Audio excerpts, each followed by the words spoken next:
को नमस्कार। तो आपसे यही है पहला सवाल कि आपने कहा कि चुनाव लड़ना है इस बार, भाजपा में है लंबे समय से, आपने उस समय में बीजेपी में ज्वाइन किया था जिस समय बीजेपी का कोई ज़्यादा आधार यहाँ नहीं था, जिलाध्यक्ष भी रहे उस समय में, आपने अपने कर्तव्य का निर्वाह किया। तो इस समय पीपी का उसको वो दे रखा है भाई कार्ड लोगों के ठीक करो, इसमें ज़्यादा ऑब्जेक्शंस आ रहे हैं, तो आपको एक जिम्मेवारी भी सौंपी, और उस काम को आप कर भी रहे हैं, चुनाव लड़ने का मन बनाया। तो किसने आश्वास्त है आप अपने टिकट को लेकर रेवाड़ी विधानसभा क्षेत्र से, जबकि बहुत सारे आदमी इसमें लगे हुए हैं? मैं भारतीय जनता पार्टी का कार्यकर्ता हूँ जी, और मैं ये मानता हूँ भारतीय जनता पार्टी का ईमानदार और निष्ठावान कार्यकर्ता हूँ। पिछले 12-13 साल से मैं भारतीय जनता पार्टी में हूँ। उससे पहले मैं दूसरी पार्टी में था, कोसली विधानसभा से चुनाव लड़ा, 20,000 से ज़्यादा मुझे मत मिले, तीसरे स्थान पर मैं रहा। पार्टी में आया, पार्टी ने मुझे जिलाध्यक्ष की जिम्मेवारी दी, मैंने संगठन को देखा। नरेंद्र मोदी जी की पहली जो रैली थी, पूर्व सैनिक रैली, उस समय वो मुख्यमंत्री थे गुजरात के, वो रैली मेरी, मैं जब जिलाध्यक्ष था तो वो हुई। उसके बाद अनेकों विधानसभा के और लोकसभा के चुनाव हुए। मैंने अपनी पूरी निष्ठा से काम करने का प्रयास किया। अब मुझे लगता है कि हमने एक चुनाव लड़ने के हिसाब से एक उम्मीदवार को, एक व्यक्ति को, एक कार्यकर्ता को जितना समय मिलना चाहिए वो मुझे समय मिल गया है। अब मैं चुनाव लड़ने का इच्छुक हूँ। मैंने सभी को एक आवेदन पत्र के माध्यम से व्यक्तिगत रूप से मिल करके, जो नहीं मिल पाया उनसे टेलीफोन पर, मैंने सबसे आग्रह किया है कि मैं इस बार पार्टी की सेवा चुनाव लड़ने के लिए तैयार हूँ। 2024 का चुनाव, रेवाड़ी विधानसभा, मैंने अकेले विधानसभा ही नहीं, पूरे ज़िले का भी यहाँ बैठ कर भी काम किया है। मैंने प्रांत का भी परिवार पहचान पत्र का काम किया है, आज भी मैं कर रहा हूँ। तो मैं समझता हूँ कि मैं अपने काम के आधार पर, पार्टी की निष्ठा के आधार पर, पार्टी में ईमानदार कार्यकर्ता के आधार पर मैं टिकट मांग रहा हूँ, जो सभी का हक है।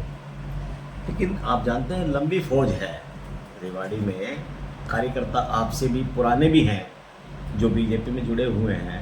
मैं नाम नहीं लूँगा किसी का, आपको सबको पता है, सबको पता है। अरविंद यादव जी आप कहते हैं तो मैं मान लेता हूँ, अरविंद यादव जी है, लंबे समय से है, आपसे पहले से चेयरमैन के पद भी उन्होंने 2-2 बार मिले हैं, 2-2 डिपार्टमेंट के। कापड़ीवास जी भी है, हालांकि वनवास काट के आए हैं, वो बीच में थोड़ा सा उनके ऊपर वो लगा था। और कई नेता हैं जो आपसे पुराने भी हैं। और बताओ काम आप बताइए।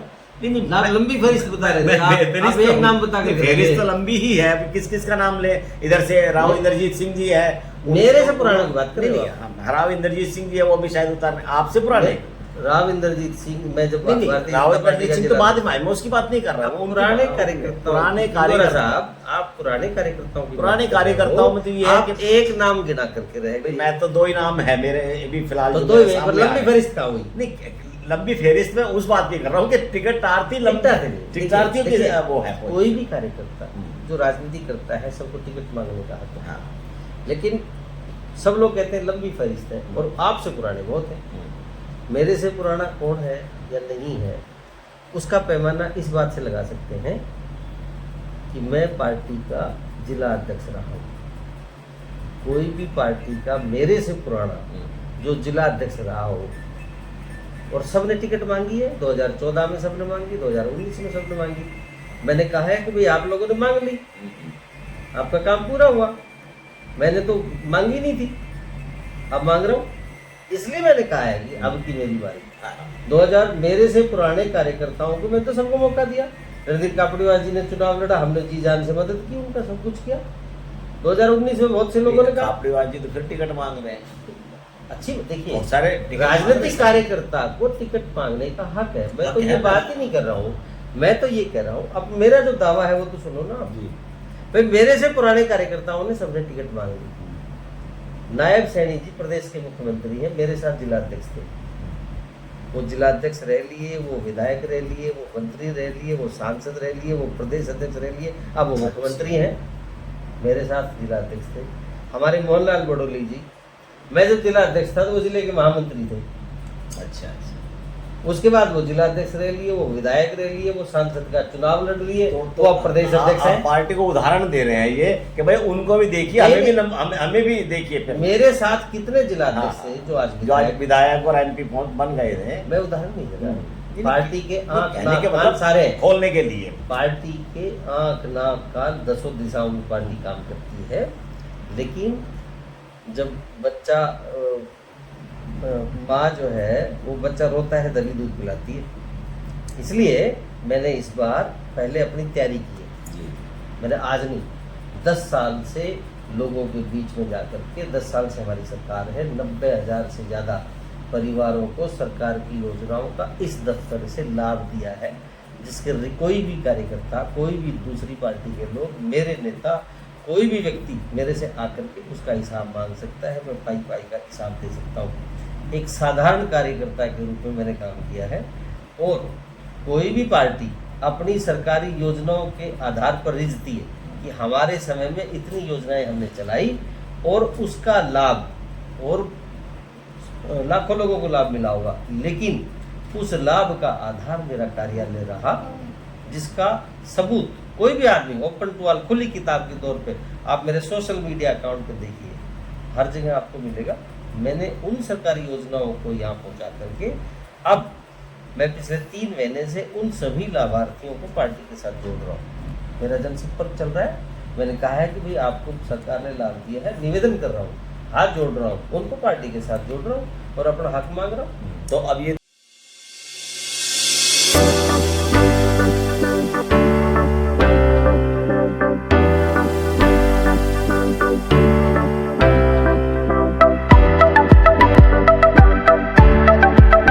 देखिए, सतीश खोड़ा जी ने कहा कि इतने काम किए, इन्हें काम अपने बताए हैं, उन्हीं के आधार पे ये अपना हक मांग रहे हैं।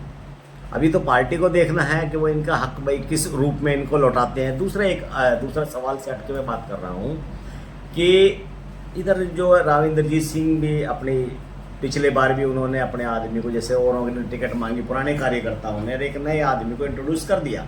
बीजेपी नॉट इवन इंट्रोड्यूस कर दिया, बल्कि उनको टिकट दिला दी और उनकी पूरी मदद की। इस बार भी अगर राव इंद्रजीत सिंह जी का पार्टी उन्हें वेटेज देती है, तो वो अगर अपना बंदा लाते हैं, अपना आदमी खड़ा करते हैं, और सतीश खोड़ा किसी वजह से टिकट से वंचित हो जाते हैं, जैसे पहले दूसरे रह गए हैं, तो सतीश खोड़ा जी का क्या एटीट्यूड रहेगा? किस हिसाब से वो पार्टी के लिए, संगठन के लिए काम करेंगे या अपनी नाराजगी जताएंगे, बागी तेवर दिखाएंगे? एक पत्रकार को ये सवाल पूछना ही चाहिए, क्योंकि खबर इसी से बनती है।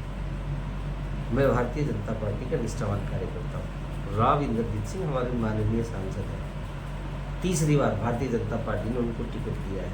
उनके मान सम्मान में पार्टी ने कोई कमी छोड़ी नहीं है। मुझे लगता है कि कोई भी व्यक्ति 3 साल टिकट, 3 योजना टिकट लेकर के पार्टी में पूरा रच मच जाता है। अब वो जो परिस्थिति है कि किसी का निजी कार्यकर्ता या पार्टी का कार्यकर्ता, अब भी क्या फर्क है? मैं कार्यकर्ता हूँ पार्टी का, तो राव इंद्रजीत सिंह का कार्यकर्ता नहीं हो गया? नहीं, बिल्कुल होना चाहिए, पार्टी के नाते जरूरी है। तो मुझे अब, क्योंकि राव इंद्रजीत सिंह अब उम्र के उस पड़ाव पर हैं जहां उनको अपना उत्तराधिकारी तय तो उन्होंने कर दिया, अपने उत्तराधिकारी को आगे बढ़ाना है। और मेरा ये मानना है कि पार्टी के सभी कार्यकर्ता उनके भी कार्यकर्ता हैं, क्योंकि वो सांसद हैं, उनके सभी निजी कार्यकर्ता हैं, तो मैं भी उनका अपना निजी कार्यकर्ता हूँ। तो जिस तरीके से पिछली बार उन्होंने अपने कार्यकर्ता को, जैसा आप कह रहे हो, ऐसे टिकट दिए, तो मुझे भी अपना मान करके टिकट के लिए रिकमेंड करेंगे, ऐसा मुझे भरोसा है। मैंने सुना है, सही है या गलत है, एक पत्रकार है, छन की खबर आ जाती है कि सतीश खोड़ा जी अब राव इंद्रजीत सिंह से नज़दीकियाँ बढ़ा रहे हैं। कहाँ तक कितना सही है ये? राव इंद्रजीत सिंह जब भारतीय जनता पार्टी में आए तो जिले में जो पर्ची कटती है सदस्यता की, वो आपके यहाँ से वो सतीश खोड़ा के दस्तखत से सदस्य कटी है। जब उन्होंने पहली बार लोकसभा का चुनाव लड़ा, तो मैं पूरे दोनों विधानसभाओं में, उस समय हमारे विधायक और वो तो थे नहीं, उस समय हमारी सरकार हरियाणा में थी नहीं, मैं पार्टी का जिला अध्यक्ष था। एक निष्ठावान का ईमानदार कार्यकर्ता के नाम तरह से हमने उनके साथ काम किया और उसके बाद भी किया। तो आप ये कैसे मान रहे हैं कि मैं उनसे दूर हूँ? मैं तो पहले भी नजदीक था। आज दूर मैं मानता हूँ नहीं, दूर का कारण ये है कि लोकसभा का चुनाव हुआ। अभी लोकसभा चुनाव में एक पत्रकार के नाते हम भी गए हैं और उनके सारे ही प्रोग्राम में गया हूँ मैं लगभग। मैं अपना बताता हूँ। आरती राव जी का प्रोग्राम हुआ तो मैं उसमें गया, और इंद्रजीत सिंह जी का प्रोग्राम हुआ तो मैं उसमें गया। उसको कवर करने 3-3, 4-4 गाँव में निकले।